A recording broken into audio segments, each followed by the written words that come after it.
Okay, so today is 3rd of January 2024, which is Wednesday. So I'm sitting inside my V6 Coupe, which is a 407 V6 manual, as you can see. So ever since I got this car a few years ago, the car has one issue that I tried to resolve, but I couldn't. The boot couldn't open from the button on the boot by itself. So I assume probably it could be the communication, the wire that communicates between the boot button, that's the switch, and the between the switch, the BSI, and then the lock mechanism. So I removed those wires and checked there was no breach or cut on those lines. But how many of them? Is it 5 or 6 wires? So checked every other thing, no issue. So I left it. Then after like 2 years or so, I said let me give it an attempt again. In that case, I now trace the wires up to from the rear to the front. I didn't see any issue, but I know each time if I use my PP2000 direct bus, it will be showing that there's an issue between the BSI, the communication issue between the BSI and the boot. It will be showing fuse box issue, boot fuse box issue. So eventually I decided to get somebody involved as well, just have a second opinion. So I got another electrician. In case I'm missing something, let him come and check, because all those why I could only open the boot with the remote control, not with the manual button switch on the boot. So this time the person did the same thing I did. I mean the check, and didn't see anything. So in that case, we decided, you know what, let's actually check the BSI unit. And since the fault was showing there's an error between the BSI and the boot. We said boot fuse box. Even though the boot did not have any fuse box, but it's showing boot fuse box. So we now decided to check. In trying to do that, we now realized the issue was from the BSI. As if it was replaced in the past by the previous owner, but most likely was a wrong one was used, or because we could see some repairs done inside the BSI. So either it was affected by the repairs that were done inside, or the fuse box, the BSI that was mounted was not compatible with the car. So that's why it refused to work with the boot switch. Opening that up, what's it called? Yeah, boot button. So I said, okay, so what it means now is I will have to deal with change the BSI at some point, because the reason why, of course, I have the option of keep using the remote control to open the boot, but at some point, this is the key. So at some point, I have a spare, but the spare is not the remote control, just a normal spare key without remote. So, but the main key, which has the remote control on it, was having issue, and a repair was also done on it. So the issue was nothing to do with starting the car, but the remote control itself. So I think that was what led to that repair. And what I observed is almost every 2 weeks it would drain the remote battery. The battery inside this remote. It didn't matter how original battery I put inside, no matter how expensive or cheap, maximum 2 weeks the battery would drain.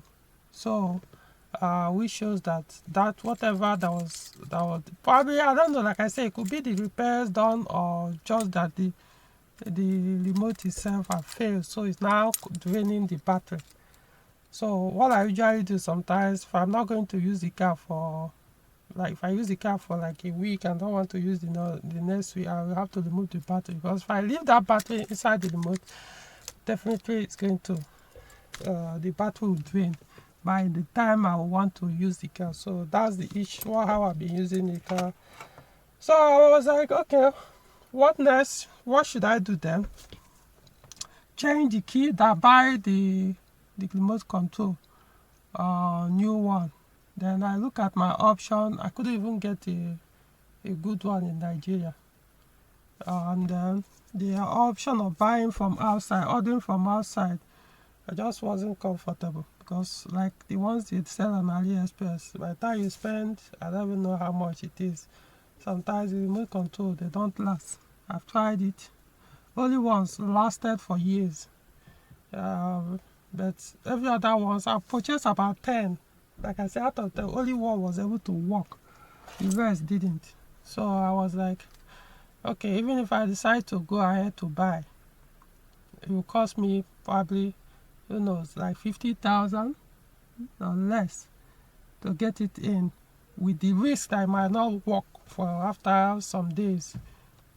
And if I say, okay, let me see if I can buy one in Nigeria here, I might end up spending more than 50,000 in buying. So, which means that will only solve the key remote problem. Then what about the BSI?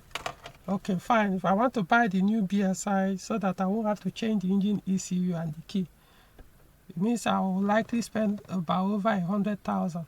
So I look at all these options. What now came to my mind is, I think I will just have to change the ECU kit with the BSI and the key. Remember when I got this car, the logbook, the car came with logbook, so it was showing that the car, when it was in Europe, has already covered about 300,000 kilometers before it was even shipped to Nigeria. So, but by the time I purchased the car here, it was showing, in fact, it was like 99,000 something. I even covered, it was on my hands that the car covered 100,000 kilometers. So, which means most likely it was when they changed the BSI that so the person, whoever that did it, now reduced the mileage. I don't know, or somebody intentionally did that, but the point is the BSI was changed. So so the current mileage on the car, which is about 100 and something thousand now, is not the accurate mileage. I don't even use it. So I again look at all these options. I was like, okay, why, instead of buying new BSI, which will cost me more than 100,000, then buying the key, which also costs close to that 100,000, if I most likely less. But at the end of the day, I was like, even if I could afford it, what about the engine ECU, the current one on the car? Remember, I converted this car from auto to manual, and so I didn't change the ECU. I left the ECU, which is for program to work only with automatic transmission. Right now it's working with the manual, but because of that, it constantly, the check engine light to stay on, warning that the automatic transmission is not communicating with it. That the engine is not communicating with the automatic transmission. So I have to live with that check engine light permanently on, which doesn't affect the vehicle in terms of how it drives and moves. Everything stays normal. So I was okay, since there is 407 V6 Coupe manual petrol engine, why not just go for a used ECU for it? Complete BSI, the engine ECU, and the key, so that I use the opportunity and then solve all the problems for good. So the ECU, I put the manual, that means what I'll now get will be the proper manual one. The BSI will now be the proper one for this car, the Coupe. The key hopefully will be okay. So that will solve the problem, rather than buying one new key, new BSI, and yet the ECU will also be there, even though it doesn't disturb me. So what I now did was I went to market today, and though I made inquiry, the contact in Lagos couldn't get one, so I decided to go to market today, and this is what I found. So based on the research I did online, there are two numbers I found that claim was meant for the BSI, for the 407 Coupe with manual transmission. So the two, because the ECUs are not the same, even though they can start each other, but the one for automatic is programmed to work with automatic transmission. Likewise, the one for manual is also programmed to do this. So you can't change that program, it's permanently there, unless you have to edit the ECU. So you can't change the the configuration via direct bus or PP2000. So it came with 4 units here. You can see.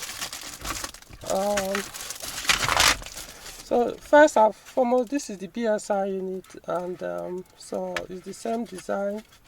Well, as it is, I can say if this model is exactly the one on the car, even though it's the same pattern here, the connections, but I can't tell. Remember, the BSI was replaced, so who knows which one was actually there, the model that was there before. So I can't work with this number until I mount it and see what happens.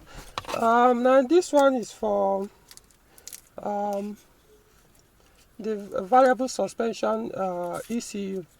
It came with it, even though this one had a reface, but you know, I will just keep it. I don't think I'll need to mount it. As you can see, written here, suspension variable. So all 407 VCs must have this ECU. This is what controls the suspension. Remember, the suspension is different from the 4-cylinder. So now this is the engine ECU. So from this number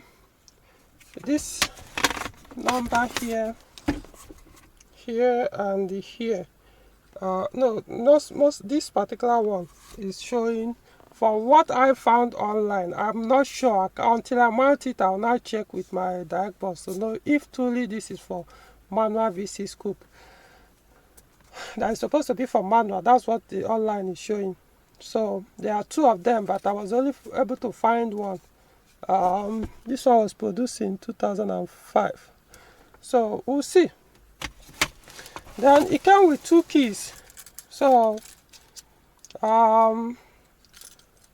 if 2 of them works, because as it is, we don't know if they are both okay. This one, I don't know. I could see super glue here. I hope the panel is still okay, but we'll see. So what's going to happen now is I'm going to hold on. Oh wow, heat really disturbing me. As you can see, the current mileage is about 108,522 kilometers. Also is showing here, but of course, like I said, the car most likely right now will be around 400 to 500,000 kilometers right now. Considering that was the last mileage that was entered on the logbook when the car was in Europe, before it was sold to probably most likely shipped to Nigeria. So who knows? That's the first user. So I wouldn't even know if maybe there was another user in Europe that didn't continue with the entry in the logbook before it got to Nigeria. But at least I know it was about 300 and maybe 340. I can't remember exactly, but so let's just leave it at that. So what I'm going to do is I'm going to get my direct bus. First thing first, snap and screenshot all the configuration on the current BSI and the ECU. I probably might not need to touch the ECU anyway. But mostly the BSI. Screenshot the configuration, then I'll swap in the current one, this one that I just got from the market. See what happens. First thing, I have to remove the instrument panel. remove the instrument panel, then swap it in, use my dial box. First confirm if truly is for manual. If it's for automatic, probably we won't even bother trying to reprogram, because I know there will be some settings or configuration that will not match this car. So, which is why I have to screenshot the current setting on the BSI or the current configuration on the BSI. So I will do that screenshots and mount this. Use check if it's for manual, then of course I'll first start the car. Once it starts, then the next thing now is to start to go through the configurations to see what I'll need to change or not change, and that's it. So I've not even paid for them. The contact is somebody I have a relationship with, so now that's only is I collect it, test it. If it's exactly what I want, then I pay. If not, I return it. I keep looking for maybe let's assume this number. If I try it, I didn't show it, show that it's not for manual, that is still automatic. Then I will now focus on the second number, because the second number, I'm very sure that one is for manual. The second number I found online that it says these two numbers are for manual 47 V6 petrol. That one even came with a VIN. You know, it has a VIN that's confirmed or show the proof that it's actually for manual, but I didn't see that number. This is the one I found. So if this one proved it, if this one still shows that it's automatic, then I'll focus on the other one that I have the VIN. And you know, it's not as if this one will not serve. The purpose it will serve, let's assume this is automatic. What the purpose it will serve now will be for the key, maybe solve if these two keys are okay, or even if one of them is okay, is to solve the problem of the key draining the battery, remote battery all the time. Then the BSI unit with this time around most likely will solve the key boot opening problem, but the ECU still remains the same with the current one on the car, because the current one on the car is automatic, you know, so I won't really get much on the ECU in that case. So that's why I would prefer the one of manual. At least what it will now do is it will solve the problem of the check light staying on permanently because of the lack of communication with the automatic transmission. Okay, so I will update you guys as I progress in the work. Okay, so I've removed the old ECU kit, as you can see. I've removed the old BSI. This is the old one, and this is the old ECU. So of course I've checked the number, the part number on this engine ECU. This one is specifically for automatic. Now the BSI, I've also looked at it, and it's actually exactly the same with the one that came, the one I collected today, the old BSI. So if you ask me, I would say it's most likely that it wasn't replaced. I think what happened was probably it was a repair, because we opened the inside and saw there was a repair done inside. So it probably was the repair that was done that affected the boot, opening of the boot via the boot's opening switch. Most likely. I don't know, I wasn't there, but that's all I could say. But my point is, even if it was replaced, but the point is, it's basically almost the same model with this one. This is the one that came, that I collected today. So what's remaining now is to test it and see. One thing I know for sure is going to affect the mileage. Will likely not change. Will likely change, I mean. So I'm going to mount it and see what happens. But let's also remove the instrument panel, as you can see. So now I'm going to change this one, the variable suspension ECU. There's nothing wrong with the current one on the car, so I'm keeping it. So I'm going to mount this to swap the key and then see what happens. Okay, so keep you guys updated.